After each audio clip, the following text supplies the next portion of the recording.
Bismillahirrahmanirrahim.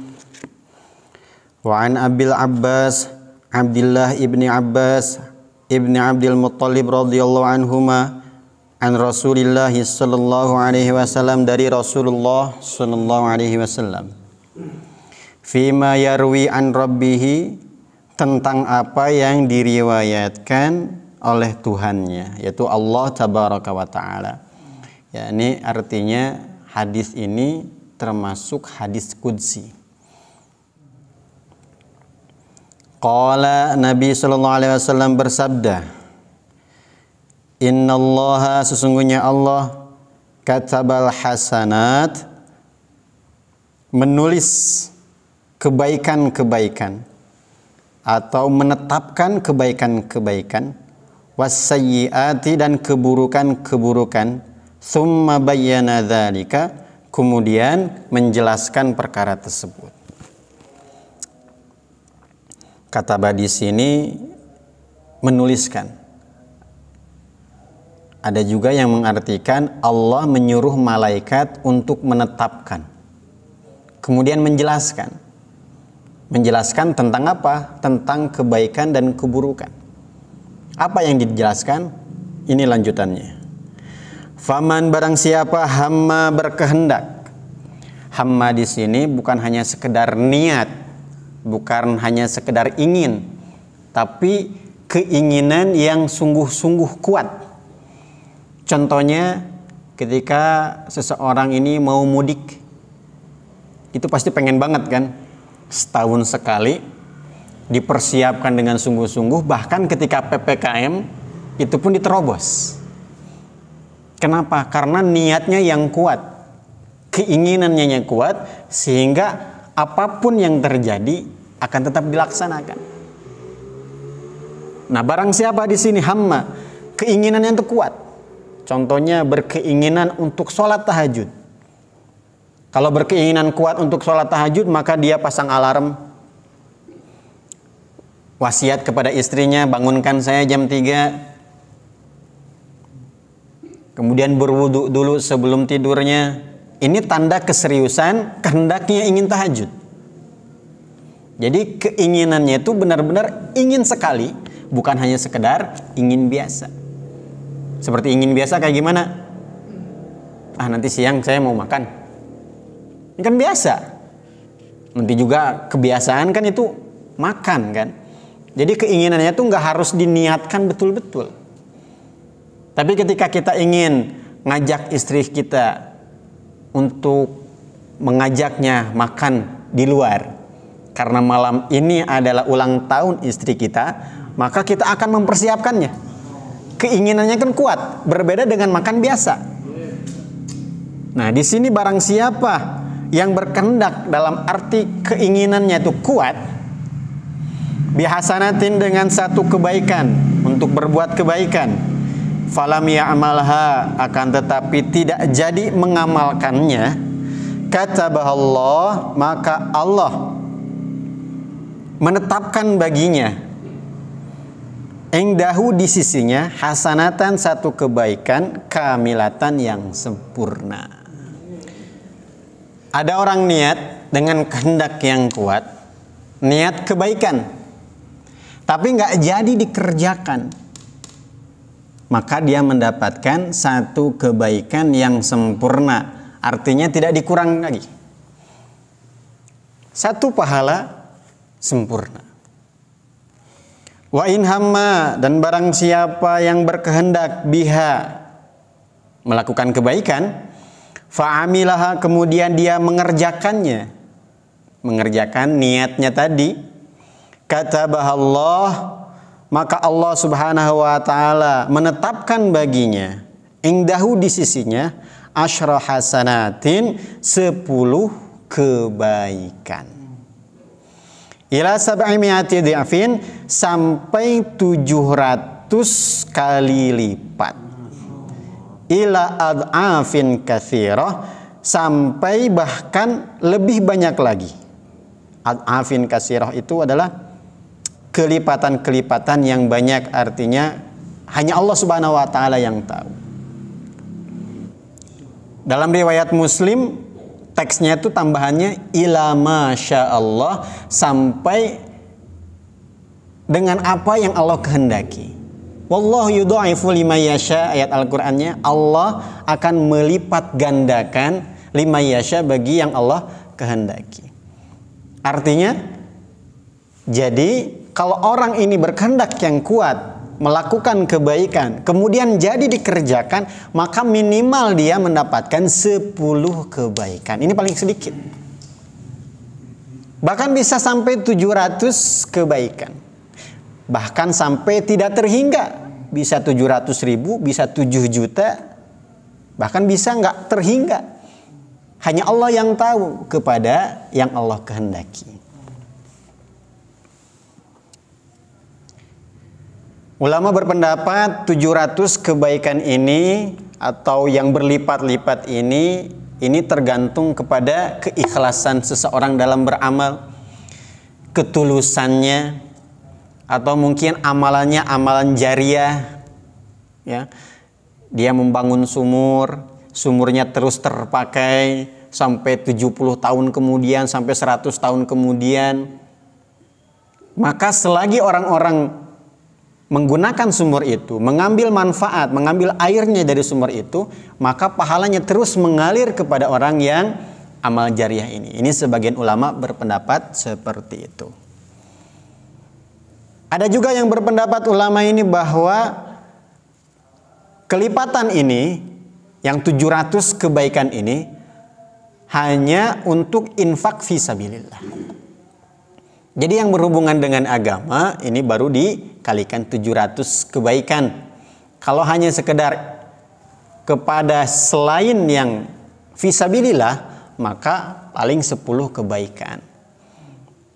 Memberi jajan anak kecil 10 kebaikan, ya. Memberi fakir miskin 10 kebaikan. Tapi mengumpulkan uang untuk apa?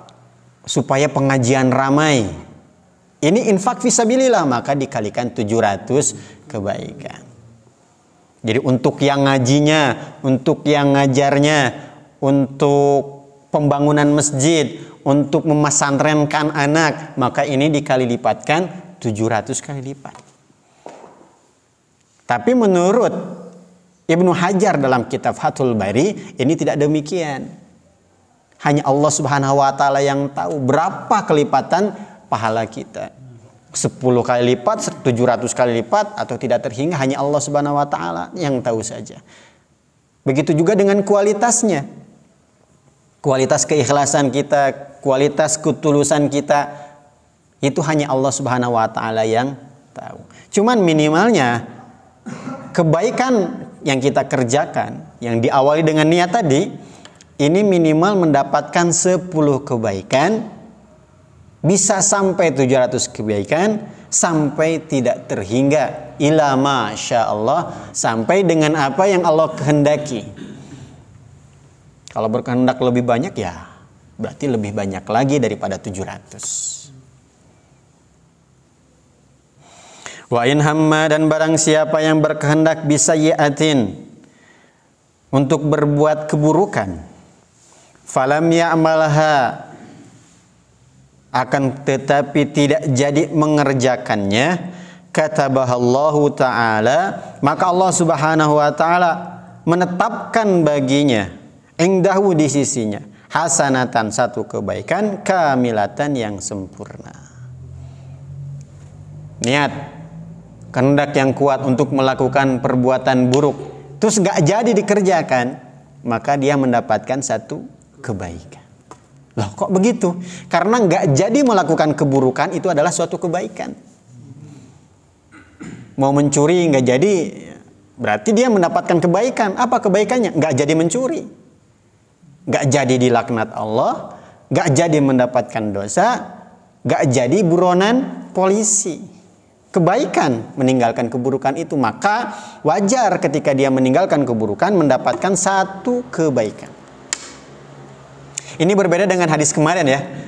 Barang siapa yang berhadapan dua laki-laki dengan pedang mereka, maka yang membunuh dan yang dibunuh finnar, di dalam neraka. Bedanya bagaimana? Itu kan niat membunuh, tapi kan nggak jadi, malah terbunuh, tapi sama-sama di neraka. Kenapa? Karena itu sudah ada action, sudah ada kerjaannya. Makanya contohnya Rio, saya mau ke ruko si Ustadz di depan, saya mau mencuri tapi baru sampai di tengah jalan, astagfirullah, ini dosa ya. Nah, ini baru mendapatkan satu kebaikan. Tapi niat mencuri sampai sana, sampai di depan ruko, ini kok penjaganya nggak pergi-pergi gitu ya. Akhirnya nggak jadi. Kenapa nggak jadi? Karena terhalang. Apa penghalangnya? Penjaganya nggak pergi-pergi. Kalau seandainya penjaganya nggak ada, mungkin jadi. Seperti tadi, penghalangnya apa? Terbunuh. Kalau nggak terbunuh, dia yang akan membunuh. Maka tetap mendapatkan dosanya. Jadi meninggalkan keburukan ini, niatnya nggak jadi dikerjakan ini benar-benar lillahi ta'ala. Bukan sudah melakukannya karena terhalang sesuatu sehingga nggak jadi. Contoh yang lain, jangan Rio ya. Siapa tuh? M. Gak apa-apa M ya. M pergi ke kamar mandi umum, toilet perempuan, lewat ke belakang, saya mau ngintip. Contoh, ini contoh. Kalau di tengah jalan, astagfirullah, ini dosa, maka dia mendapatkan satu kebaikan. Tapi kalau dia sudah naik ke toiletnya, pas di belakang, nggak ada siapa-siapa, tetap mendapatkan dosa karena sudah ada action. Dia terhalang. Kenapa? Nggak ada perempuannya. Kalau ada perempuannya di situ sedang buang hajat atau sedang mandi, ya mungkin bakal ngelihatnya, bakal ngintip.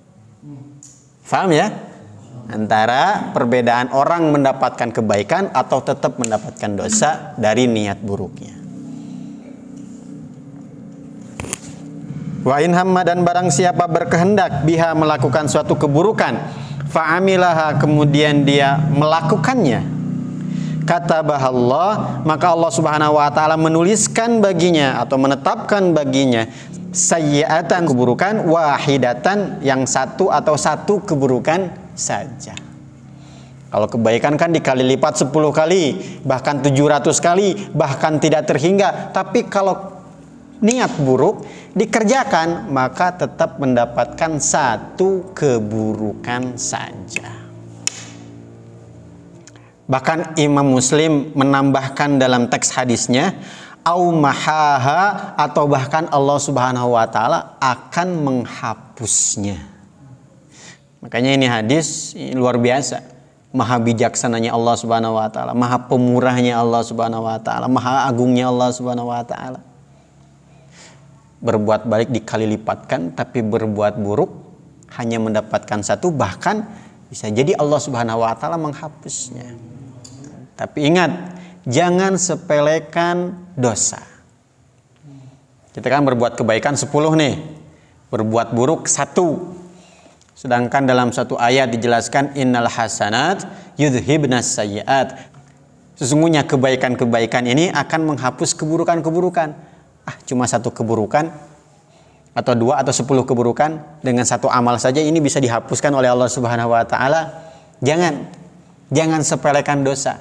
Karena dengan menyepelekan dosa ini termasuk dosa besar. Kenapa? Karena amalan yang sepele ini kadang-kadang nggak kita ingat.